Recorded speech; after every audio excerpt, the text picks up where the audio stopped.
हैदराबाद की आवाम में मजलिस इत्तेहादुल मुस्लिमीन के लिए जो मोहब्बत थी उसमें और इजाफ़ा फरमाया और अल्लाह ने हैदराबाद की आवाम के ज़रिए मजलिस इत्तेहादुल मुस्लिमीन को हैदराबाद की पार्लियामेंट की सीट से एक तारीख़ी कामयाबी से हमको हमकिनार किया। मैं हैदराबाद की पार्लिमानी हल्के की आवाम का शुक्रगुज़ार हूँ कि उन्होंने यहाँ से अपने इत्तेहाद और अपनी मोहब्बत की बुनियाद पर 5वीं मरतबा यहाँ से मजलिस के उम्मीदवार को कामयाब किया। मैं तमाम आवाम का शुक्रगुज़ार हूँ, ख़ास तौर से ख़वातीन का, महिलाओं का, कि उन्होंने अपने वोट से और अपनी मोहब्बतों से यहाँ से एक तारीख़ी कामयाबी MIM पार्टी को दिलवाई। मैं शुक्रिया अदा करना चाहूँगा तमाम उन गयूर नौजवानों का और ख़ास तौर से फ़र्स्ट टाइम वोटर्स का और साथ ही साथ हमारे बुज़ुर्गों का कि उनकी सरपरस्ती शामिल हाल रही। और जो यहाँ के मुअज़्ज़िज़ लोग हैं, उलमा इकराम हैं, मैं उनका भी शुक्रिया अदा करता हूँ और हर तबक़े के से ताल्लुक़ रखने वाले अफराद का मैं शुक्रिया अदा करता हूँ। और मैं हमारी पार्टी के तमाम मेंबर्स का, बूथ प्रेसिडेंट्स का, हमारे पूरे MLAs का, म्युनिसिपल कॉरपोरेटर्स का, और जिन्होंने उस कड़ी धूप में इस कैंपेन को चलाया, मैं एक एक का शुक्रिया अदा करना चाहूँगा। और हम तमाम की इज्तिमाई मेहनत और की वजह से एक तारीख़ी कामयाबी हमको हैदराबाद के पार्लिमानी हल्के से मिली है। तो मैं इंशाअल्लाह कोशिश करूँगा, जस्तजू करूँगा कि जो भरोसा मुझ पर आपने क़ायम किया है, पहले से ज़्यादा हम लोग मेहनत करेंगे हैदराबाद की पार्लियामेंट के यहाँ पर डेवलपमेंट करवाने के लिए। और मैं साथ ही साथ शुक्रिया अदा करना चाहूँगा औरंगाबाद की आवाम का, और उन्होंने इम्तियाज़ जलील साहब के हक़ में अपने वोट का इस्तेमाल किया। अभी वहाँ पर काउंटिंग चल रही है, मगर जो भी अल्लाह का फ़ैसला होगा वो आवाम का फ़ैसला है, हम उसको कबूल करते हैं। और मुझे उम्मीद है कि इंशाअल्लाह ताला ना इम्तियाज़ जलील साहब, ना वहाँ के मजलिस के तमाम हमारे एक्स कॉरपोरेटर्स, वहाँ के ज़िम्मेदारान, उनके हौसले बुलंद रहेंगे। यकीनन हमारी ऐन ख्वाहिश के मुताबिक वहाँ पर नतीजा नहीं आ रहा है, तो मुझे यकीन है कि अक्टूबर में जब असम्बली के इलेक्शन होंगे, हम इंशाअल्लाह ताला ये कोशिश करेंगे कि औरंगाबाद में जो हमको कामयाबी नहीं मिली, हम इंशाअल्लाह ताला असम्बली के इलेक्शन में आज जो हमको कामयाबी नहीं मिली उसको हम असम्बली के इलेक्शन में कामयाबी हासिल करेंगे और महाराष्ट्र के असम्बली इलेक्शन में हम लोग पहले से ज़्यादा ताकत से लड़ेंगे। साथ ही साथ मैं किशनगंज के अवाम का भी शुक्रिया अदा करूँगा कि जिन्होंने MIM पार्टी के हक़ में अपना वोट दिया, और जो हमारी कमज़ोरियां हैं हम कोशिश करेंगे उसको दूर करने के लिए। मैं साथ ही साथ PDM की हमारी पल्लवी पटेल, हमारी बहन का, उनकी माता का, उनकी माँ का, पंकज भाई का और उनके तमाम अपना दल के ज़िम्मेदारों का भी शुक्रिया अदा करूँगा कि हमने वहाँ पर भी जाकर PDM के लिए कैंपेन चलाया है। और हमारा ये PDM से जो हमारा ताल्लुक़ है वो जारी रहेगा, और इंशाअल्लाह ताला ये हमारी कोशिश थी और हम कोशिश को जारी रखेंगे। मैं तेलंगाना की आवाम का भी शुक्रिया अदा करता हूँ कि हमने उनसे अपील की थी कि जहाँ तक हो सके BJP की कामयाबी को रोकें। उन तमाम हजरात का मैं तहे दिल से शुक्रगुज़ार हूँ कि जिन्होंने खामोशी से इस मुहिम को चलाया, जिन्होंने आगे बढ़कर ये कोशिश की कि BJP के बढ़ते हुए ख़दमों को तेलंगाना में या उनकी कामयाबी को रोका जा सके, मैं उनका भी शुक्रिया अदा करता हूँ। अब दूसरी बात यह है कि मुल्क की आवाम ने एक फ़ैसला दिया है। अब ये बात तो वाज़ेह हो चुकी है कि BJP को अभी काउंटिंग चल रही है, ऐसा लगता है कि उनके पास मैजिक नंबर नहीं आएगा जो 272 का नंबर है। और ये इस बात का ये इसलिए नतीजा आया क्योंकि 10 साल में बीजेपी ने जो नफ़रत की सियासत की थी उससे आज लोग तंग आ चुके हैं। बीजेपी ने जो बड़े बड़े ख्वाब दिखाए थे और वो तमाम के तमाम वो ख्वाब झूठे थे, तो नौजवान इस बात को महसूस कर लिया कि बीजेपी बेरोज़गारी उनका मुक़द्दर बना चुकी है। किसान परेशान था, दलित और ख़ास तौर से जो लोग संविधान को चाहने वाले हैं वो इस बात को महसूस कर चुके थे कि मोदी ने जो 400 पार की बात की वो सिर्फ बाबा साहब अम्बेडकर के संविधान को ख़त्म करने के लिए की है। तो ये एक जो वर्डिक्ट आया है, अब अगर मोदी जी सरकार बनाएंगे तो उनको पार्लियामेंट में बैसाखियों के सहारे आना पड़ेगा। उनको पार्लियामेंट में बैसाखियों के सहारे आना पड़ेगा और वो भी बड़ा अच्छा नज़ारा होगा देखने के लिए, क्योंकि 300-400 पार, बल्कि माशाल्लाह से इतने जो आप लोग यहाँ पर जमा हैं, आप लोगों ने भी कहा था एक एक का नाम अगर लेके बोलूँ 450, किसी ने कहा 400। तो अंग्रेज़ी में एक कहावत है, you will have to eat the crow now, माने आपको कौवा खाना पड़ेगा। तो अब नहीं मालूम खाएंगे नहीं खाएंगे, मगर कहावत है। किसी एक माशाल्लाह एक साहब ने तो जो बड़े अपने आप को माहिर कहते हैं, उन्होंने कहा कि हैदराबाद हम नहीं जीतेंगे। खैर अल्लाह जो चाहता है वही होता है। तो तीसरी बात, अहम बात यह है कि अगर ऐसा मौका आता है कि देश के तीसरी मर्तबा प्रधानमंत्री वज़ीर आज़म नरेंद्र मोदी नहीं बनेंगे, अगर उसमें हमारी ज़रूरत पड़ी तो हम यकीनन उसमें साथ देंगे, क्योंकि हमने एक पब्लिकली एक स्टैंड लिया है कि हम बीजेपी को रोकेंगे। और चौथी बात यह है कि हम नरेंद्र मोदी से ये बताना चाह रहे हैं कि आप देखो ये नतीजा क्यों आया। उनको सेल्फ इंट्रोस्पेक्शन करने की ज़रूरत है और हम उम्मीद करते हैं कि पिछले 4 साल से जो लोग जेलों में सड़ रहे हैं उनकी फ़ौरन रिहाई अमल में लाई जाएगी क़ानूनी तरीक़े से। क्योंकि याद रखिए कि अगर आप कमज़ोर पे जुल्म करेंगे तो उस कमज़ोर की तकलीफ़ को ऊपर वाला सुनने वाला है। तो अब नहीं मालूम कि फ़ाइनल काउंटिंग होने के बाद कितने सीट बीजेपी लाएगी, मगर मुझे लगता है कि इंशाअल्लाह ताला वो मैजिक नंबर बीजेपी नहीं लाएगी। और क्या होगा, कल क्या होगा, परसों क्या होगा, तो ये हमारा इनिशियल रिएक्शन है। मैं आपके ज़रिए से रेवंत रेड्डी को मुबारकबाद देता हूँ कि उनकी पार्टी 8 लोकसभा सीट पर कामयाबी हासिल की और महबूब नगर में भी हमने भी कोशिश की, कुछ 3000 वोट चिल्लर वोट से उनको कामयाबी नहीं मिली। सिकंदराबाद में मेजॉरिटी कम हुई है और अफसोस की बात यह है कि बहुत से मुकामात पर पार्लियामेंट कॉन्स्टिट्यूंसी में खोल दो प्रमोद है तो बहुत से मुकामात पर हम ये देखे हैं कि टीआरएस के लोग ओपनली बीजेपी को सपोर्ट कर रहे थे। ये भी आवाम के सामने आ गया। ये क्यों किए मेरे को नहीं मालूम। ये एज अ पॉलिटिकल स्ट्रेटजी उनकी बहुत गलत स्ट्रेटजी थी। अब इसका क्या खमियाजा उनको अदा करना पड़ेगा वो जानते हैं, मगर ये बात फैक्ट है। तो ये 4-5 चीज़ें मुझे आप तक कहना था। अब आपके पास कोई सवाल एक सुनिए, आपके पास 5 से 10 मिनट का वक़्त है। मेरे को नमाज़ पढ़ना है मगरिब की, बशीर साहब को भी पढ़ना है और मगरिब का नमाज का वक्त जल्दी ख़त्म हो जाता। तो आराम से एक एक करके। अब एनडीए को कम आया ना, बीजेपी को ऐसे पार्टी इसको मेजॉरिटी नहीं आया, आप सोचते हैं इंडिया बाय डिफॉल्ट उसको किसको बुलाना चाहिए?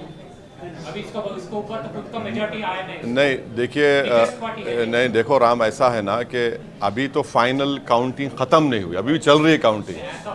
नहीं, काउंटिंग होने के बाद क्या होगा जब बोल सकते हैं हम, अभी बहुत जल्दी होगा। हम इंडिया अलायंस का हिस्सा नहीं है। अगर ऐसा सिचुएशन अराइव होता है जहां पर एक नॉन बीजेपी का आदमी, नॉन एनडीए का आदमी या महिला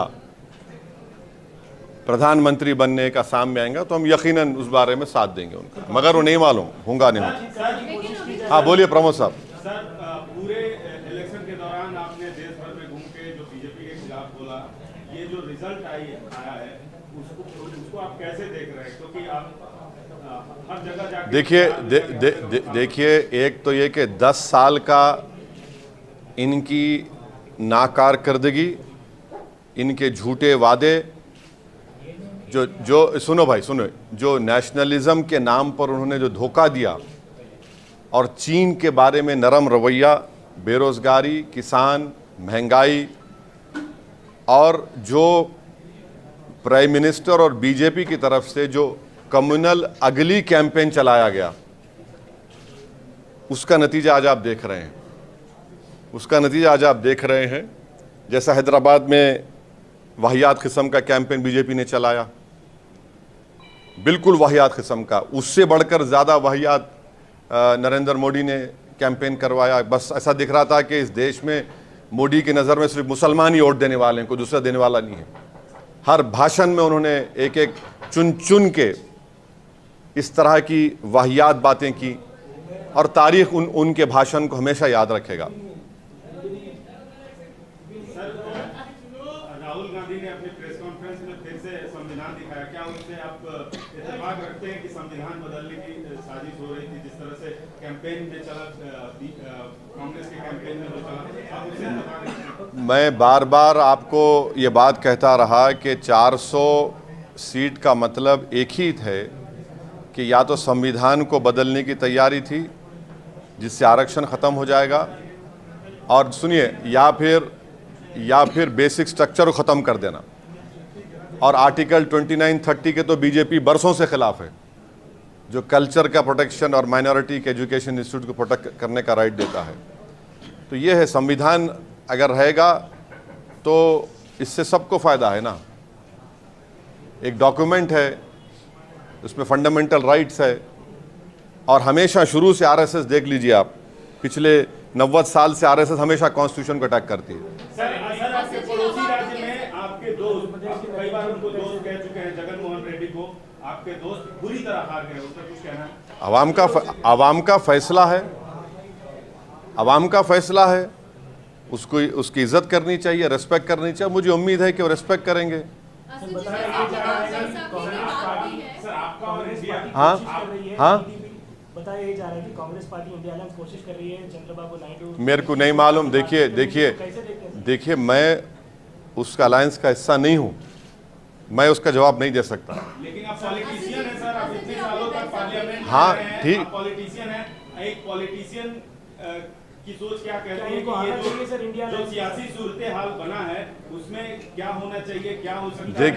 पॉलिटिकल पंडित के तौर पे पूछ रहा है। नहीं, मैं पॉलिटिकल पंडित नहीं हूँ, पंडित आप हैं महाराज। और सर, और India alliance, sir, India alliance के साथ आना चाहिए। हाँ की बात आप कर रहे हैं हाँ संसद में। हाँ। अब आपको कैसे लग रहा है कि यूनिफॉर्म सिविल कोड हो या फिर सीए की बात हो, ये बड़े मुद्दे हैं जो एक बात याद रखिए, पीओके तक एक बात याद रखिए, आप लिख के रख लीजिए। अब देश में प्रोटेस्ट होगा, इसको आप नहीं रोक सकेंगे। आप देखेंगे किसान का एक मामला है, महाराष्ट्र में मराठा रिजर्वेशन है, ये सब चीज़ें हैं। आप किसी को, अगर आप बिल्ली को भी अगर आप एक कमरे में बंद करके ढक लेंगे ना दीवार की तरफ, तो बिल्ली कमरे में भागेगी, मगर एक वक्त आएगा बिल्ली अपना प्रोटेक्शन खड़े हो जाएगी। तो ये 10 साल का ये उनका नतीजा, और ख़ास तौर से 5 साल में जो उनका रवैया रहा है, तो बैसाखियों का आप लिटरल मीनिंग मत ले लीजिए। मैं सबको शहद बीजेपी के खिलाफ या टीडीपी को, नीतीश कुमार को आना चाहिए? मैं कैसा बोलूँगा? मैं उस पार्टी का, अरे मैं उस पार्टी का नहीं हूँ भाई, मैं उस पार्टी का नहीं हूँ, मैं नहीं बोल सकता। सवाल कांग्रेस पार्टी का हमेशा विरोध करते रहे हैं, लेकिन कांग्रेस पार्टी में सोनिया गांधी की आप हमेशा इज्जत करते रहे हैं। क्या सोनिया गांधी आपको व्यक्तिगत तौर पे इनवाइट करती है इंडिया अलायंस में, तो आप जाएंगे? मैं केसीआर की भी इज्जत करता हूँ, करते रहूँगा। उसमें उससे इज्जत करने में बुरी बात क्या है? नहीं सुनिए, अरे देखिए ना कि ये मैं इंडिया अलायंस का हिस्सा नहीं हूँ। हम नहीं, अगर निमंत्रण दिया जाता है, सोनिया गांधी आपको बाइज्जत इनवाइट करती हैं, तो आप आएंगे? अरे आप ये समझ रहे मेरी इज्जत नहीं है अभी? बिल्कुल है हाँ, फिर बाहर क्या बात है? 3,47,000 से हैदराबाद की आवाम ने हमको कामयाब किया, ये सबसे बड़ी इज्जत दौलत है मेरे लिए। अब मैं देखिए, ये मेरे लिए बहुत काफ़ी है। जैसा हमेशा मैंने कहा कि हमारी गरीबी में शाही है, उसमें खुश है हम उसमें। सर, कॉन्स्टिट्यूशन को लेकर आप इंडिया अलायंस के जो टॉप नेता है, टॉप लीडर्स है, उससे आपका बयान इत्तेफाक रखता है, तो आप क्या नहीं एक बहुत कम सीट्स इंडिया अलायंस और बीजेपी और इंडिया अलायंस के बीच में अभी लग रहा है, तो आप क्या उनको एटलीस्ट फॉर्मल तौर पे आप क्या आपका सपोर्ट जारी करेंगे, या फिर उसके साथ साथ सर जो आप बीजेपी के खिलाफ सीएए, एनआरसी, एनपीआर के खिलाफ जो आप वोट मांगे हैं, तो आपको बहुत बड़ी तरीके से जीत मिली है हैदराबाद पे, तो इसको भी आप नेशनली उठाएंगे क्या? बिल्कुल उठाएंगे, हम ही तो उठा रहे हैं इन चीज़ों को, बराबर उठाएंगे। कहने का मतलब जो आपको मैंडेट यहाँ पे मिला हाँ, इज्जत रखने के लिए, हाँ, उन ताकतों को रोकने के लिए क्या इंडिया अलायंस के साथ मैं देखिए, मैंने शुरुआत में ही आपके पूछे बगैर इस बात को कह दिया कि हमने, हमारी पार्टी ने पब्लिकली इस बात को डिक्लेयर किया कि अगर नॉन बीजेपी, नॉन एनडीए का कोई शख्स प्राइम मिनिस्टर बनने की कोशिश कर रहा है या बन सकता है, तो यकीनन हम उसकी तायद करेंगे। मगर अभी काउंटिंग चल रही है, और काउंटिंग मुकम्मल होने के बाद आपको पता चलेगा।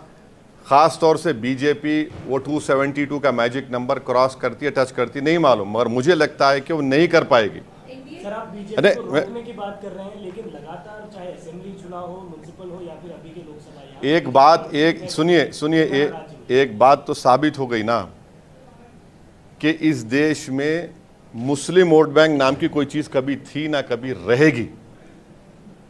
ये एक मिथ क्रिएट किया गया था, ये एक मिथ है। ये कभी इस मुल्क में कभी मुस्लिम वोट बैंक नहीं था। ये खामखा ये लोग पुकारते थे और हमारी कम्युनिटी खुश होती थी। कभी था ही नहीं, ना कभी रहेगा। सर, आप मुस्लिम वोट बैंक की बात कर रहे हैं, सबसे ज्यादा मुस्लिम पाए जाते हैं उत्तर प्रदेश में। उत्तर प्रदेश का आप रिजल्ट कैसा देखते हैं? वहाँ पे 40 से ज्यादा एसपी प्लस को मिलना और 40 से कम बीजेपी को मिलना, ये आंकड़े आप कैसा देखते हैं? और आप भी तो उत्तर प्रदेश में उतना आप कैंपेनिंग किए, तो आपका फिर नहीं तो एक बात सुन लीजिए, पूरा डेटा आने दीजिए। कितने सोशल ग्रुप्स, ओबीसीज, मुसलमान और दलित में जाटव है, पासी है, वाल्मीकि, कितने लोग वोट दिए, उसके बाद उस जवाब दे सकते हैं। मगर रिजल्ट तो आया ना। सर, तेलंगाना में 8 सीटें जीत गई। हाँ, आपके सूबे तेलंगाना में 8 सीटें बीजेपी जीत गई, क्या कहना है? अभी और कम हो जाएगा, कल से आप देखेंगे उनकी ताकत कम हो जाएगी। किसकी ताकत? बीजेपी की तेलंगाना में। नहीं, उनकी भी कम होंगी, आप फिक्र मत करिए। आप देख लीजिए, जो बाजा बजाए थे 400 पार का, तब लोग अंदाज़ा कर लिए। बाज़ लोग उसमें आ गए बातों में, तो अब उनको अंदाज़ा हो गया। आप कल से देखेंगे कि कल से पूरा जितना बुखार था ना, बुखार था या जो क्या बोलते वो तेलुगु में क्या बोलते हैं, हाँ नहीं भानुमति क्या बोलते उतारते ना वो, हाँ सब उतरेगा, कल से सब उतरेगा।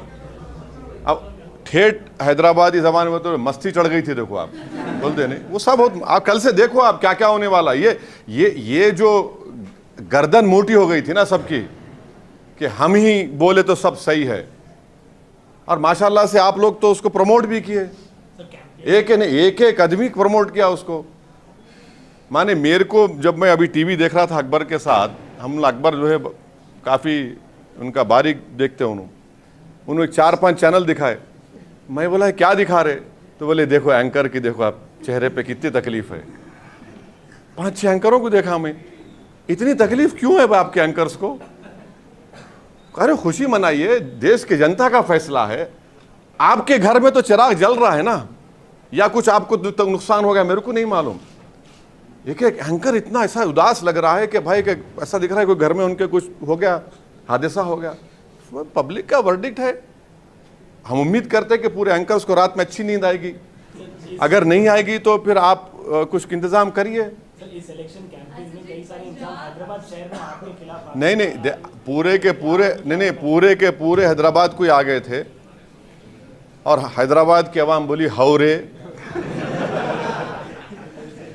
हैदराबाद की आवाम बोली हौरे, हैदराबाद की आवाम बोली हौरे, नहीं बोले तो नहीं सुनते।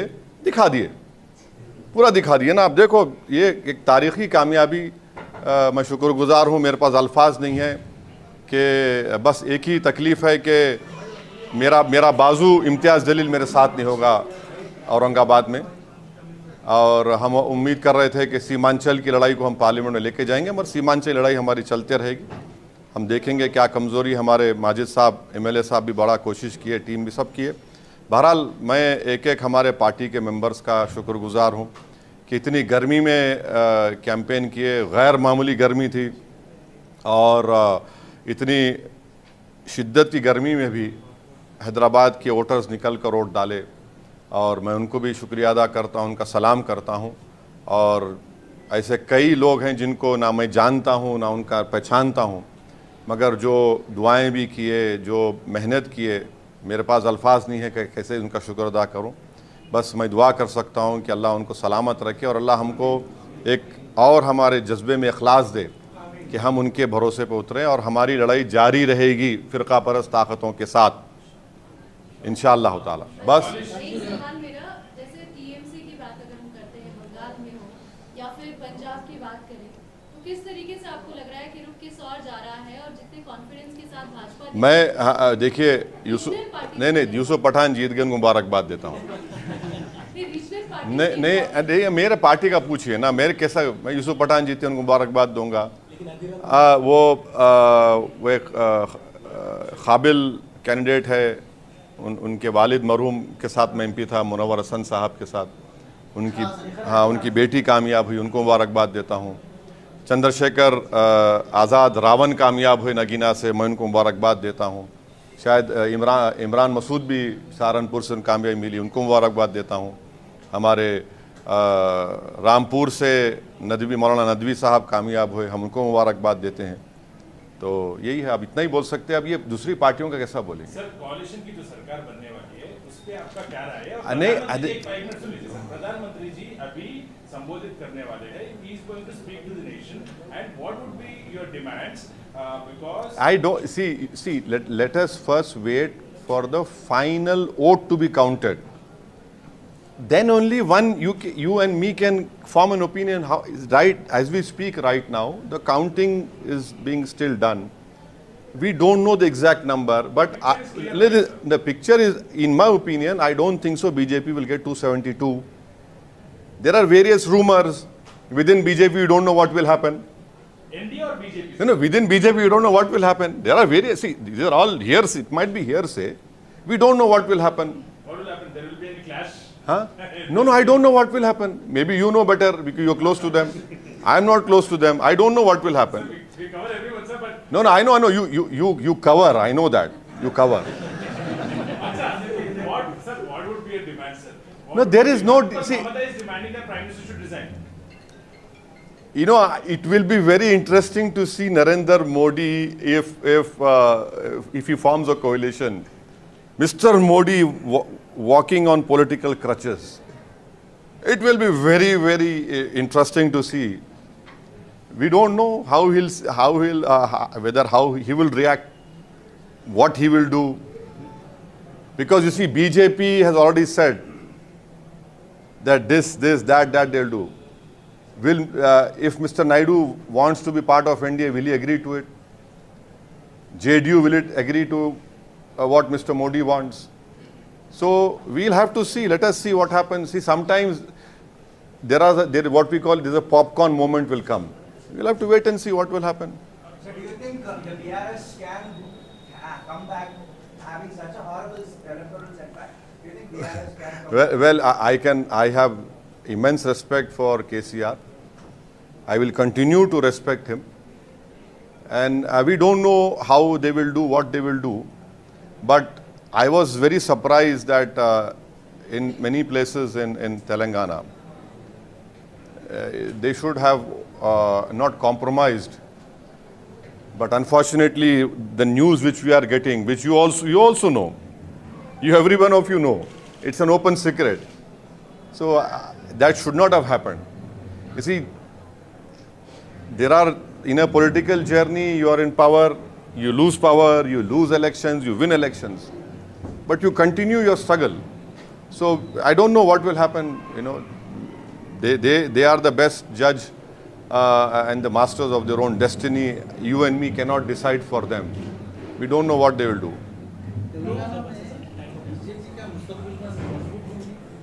नहीं 8 सीट तो जीते बशीर साहब, तो यकीनन ये 8 सीट हमारे लिए एक लम्हे फ़िक्र है। और आपको याद होगा, मैं अपनी तकरीर में जो खिलवत में तकरीर हुई थी, मैं ये सब सीटों के नामा बोला था। आप देखो, मेरी तकरीर उठा के देख लो आप, ये सब नामा बोला था मैं। जहाँ से लोग जीते हैं मैं सब बोला था। तो अब बहुत सी बातें हैं, अब हम तो अपनी कोशिश किए, मगर मुझे यकीन है कि मुस्तकबिल में ये सब चीज़ें तब्दील होंगी। No, why? What is this? No. What is this? Today results have come. We want to develop Hyderabad. We want to keep Hyderabad safe. Communal amity should be strengthened. Akbaruddin Owaisi, our party leader, has stood up in the assembly and said, we will extend all the cooperation to you for the overall development of Telangana. We will continue to do that. But why everything has to be done on political basis? See, we have been given the mandate by the people, and we will have to safeguard that mandate also and deliver on the promises that we have made to the people of our respected constituencies. And Muslim reservation, sir. What about Muslim reservation? You should ask Chandrababu Naidu if he is supporting. No. I cannot answer everything here. Let us wait. You see, no. If tomorrow we don't know what Mr. Naidu will decide, but he is part of NDA. No, sir. He clearly said that. So then why are you asking me? Why are you asking me? It should be obvious to you. It should be very obvious to you. Ram मंदिर का मुद्दा और अयोध्या में जो हाल हुआ, इसको आप कैसे देख रहे हैं, और खासकर यूपी में जिस तरीके से? ऐसा है मैडम, आप एक कैसेट को हमेशा नहीं चला सकते। तो हम ठेठ हैदराबादी ज़बान में बोले तो हम लोग बोलते हैं, खादर खां के खट्टे डायलॉग हमेशा नहीं चलते। समझे ना आप? तो वो ये चीज़ें हो रही हैं, आवाम बेजार हो चुकी है, इनसे तंग आ चुके हैं।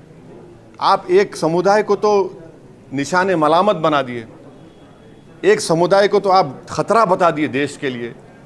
अने इतना ऐसा कैंपेन नरेंद्र मोदी चलाएंगे, कोई नहीं सोचा था।